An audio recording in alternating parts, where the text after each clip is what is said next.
ጥር 22 በዚህች ቀን ከሰባቱ ሊቃነ መላእክት አንዱ የሆነው ሊቀ መላእክት ቅዱስ ዑራኤል በዓለ ሹመቱ። ኢዮር፣ ራማና ኤረር የተባሉ 3 የመላእክት ከተሞች አሉ። እግዚአብሔር ቅዱሳን መላእክት ከፈጠራቸው በኋላ በነገድ 100 በአለቃ 10 አድርጎ በ3 ሰማያት አስፍሯቸዋል። ኢዮርን በ4 ራማን በ3 ኤረርን በ3 ከፍሎ ነው በ10 ከተማ ያሰፈራቸው። በዚህ መሰረት ኢዮርን ላይና ታች አድርጎ በ4 ከተማ ከፍሏታል። በእርሱ ያሉትን መላእክት በ40 ነገድ ወይም በ4 አለቃ አድርጎ ከፈላቸው። የመጀመሪያው ነገድ አጋዕዝት ይባላል። አለቃቸው ሳትናኤል ነበር። እርሱም የመላእክት ሁሉ ጸሎት ወደ እግዚአብሔር ያሳርግ ነበር። ከክብሩ ሲዋረድ ቅዱስ ሚካኤል በምትኩ ተሾሙበት። ሁለተኛው ነገድ ኪሩቤል ይባላል። እነርሱም መንበረ ሥላሴን ይሸከማሉ። የቀሳውስት አምሳል ናቸው። አለቆቻቸው ገጸ ሰብና ገጸ አንበሳ ናቸው። በሦስተኛው ከተማ በኢዮር ያሉት ሱራፌል ይባላል። የዲያቆናት አምሳል ናቸው። በትንቢተ ኢሳይያስ በምዕራፍ 6 ላይ የተገለጹትና ኢሳይያስን ከለምጹ እንዲፈወስ ያደረጉት ናቸው። አለቆቻቸው ገጸ ላምና ገጸ ንስር ናቸው። በነገራችን ላይ ኪሩቤል ወይም ሱራፌል የሚባል የግለሰብ መጠሪያ ስሞች ስህተት ናቸው። አንደኛ፣ እነዚህ ስሞች የብዙ መላእክት መጠሪያን የሚወክሉ ናቸው። ለአንዱ ሲሆን ኪሩብ ወይም ሱራፊ ይባላል። ኪሩቤል ወይም ሱራፌል ማለት ግን የብዙ መላእክት ቁጥር መጠሪያ ነው። ሁለተኛው ምክንያት ደግሞ የቅዱሳን መላእክትን ስም እንዳለ በቁም ወስዶ ለግል መጠሪያ ስም መዋል ተገቢ አይደለም።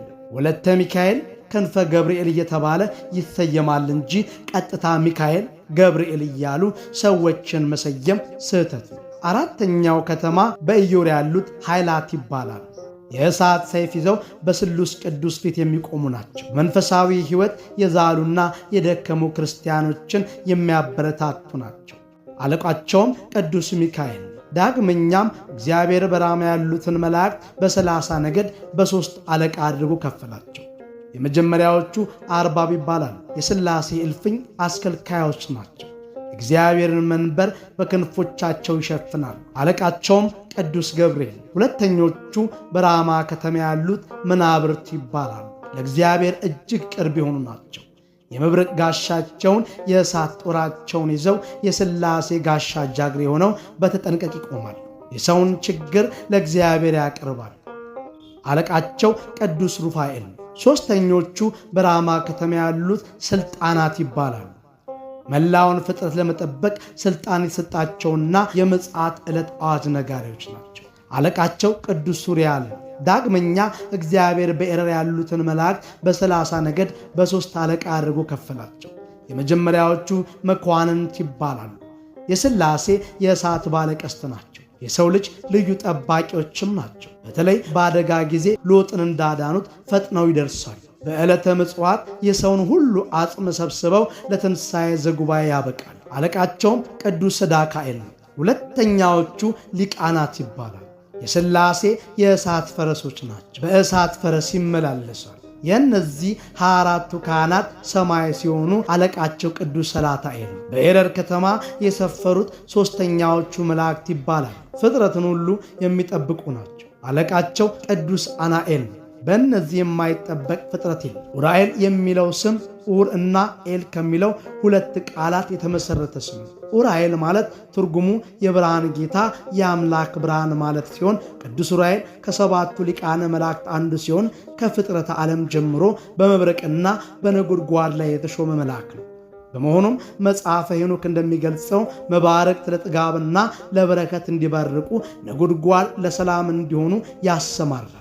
በምስጢረ ሰማይንና ሰማያውያን ዕውቀት ሁሉ ለሄኖክ የገለጸለት መልአኩ ቅዱስ ዑራኤል የፀሐይን፣ የጨረቃን፣ የከዋክብትንና የሰማይ ሰራዊት ብርሃን የሚመራው ይኸው ገናና መልአክ መጽሐፈ ሄኖክ ምዕራፍ 28 ከቁጥር 13። መድኃኔ ዓለም ክርስቶስ ለዓለም ቤዛ ሆኖ በተሰቀለ ጊዜ ክቡር ደሙን በብርሃን ጽዋ ተቀብሎ በብርሃነ መነሳንስ በዓለም ላይ የረጨው ይኸው ገናና መልአክ ቅዱስ ዑራኤል ለነቢዩ ዕዝራ ሱቱኤል ጽዋ ጥበብን አጠጥቶ ሰማያዊን ምስጢር የገለጠ መልአኩ ቅዱስ ዑራኤል ዕውቀት ተሰውሮበት ለነበረው ለኢትዮጵያዊ ከምድራዊ ሊቅ ለአባ ጊዮርጊስ ዘጋስጫ በእመቤታችን ትእዛዝ ጽዋ ጥበብን አጠጥቶ ሰማያዊን ምስጢር የገለጠለት ቅዱስ ዑራኤል አምላካችን እግዚአብሔር የሕይወትና የይቅርታ ዝናብ በምድራችን ላይ ያዘንብ ዘንድ እንዲሁም የእርሻችንን አዝመራ በዝናብ አብቅሎ በፀሐይ አብስሎ ለምግብነት እንዲበቃ ከፈጣሪ ዘንድ ምሕረትን የሚለምን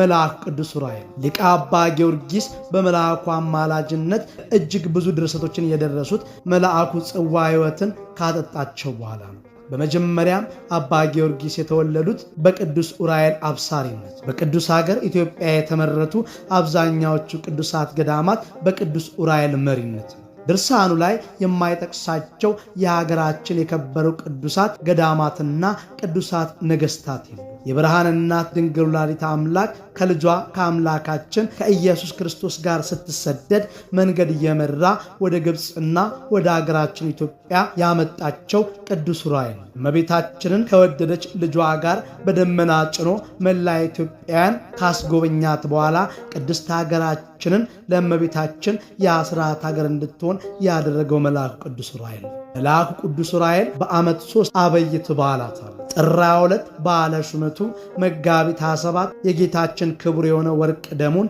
ለዓለም የረጨበት፣ ሐምሌ 22 ቀን ቅዳሴ ቤቱ የሚከበርበትና ለነቢዩ ዕዝራ ሱቱኤል የእውቀትን ጽዋ ያጠጣበት ዕለት። ለእግዚአብሔር ምስጋና ይሁን።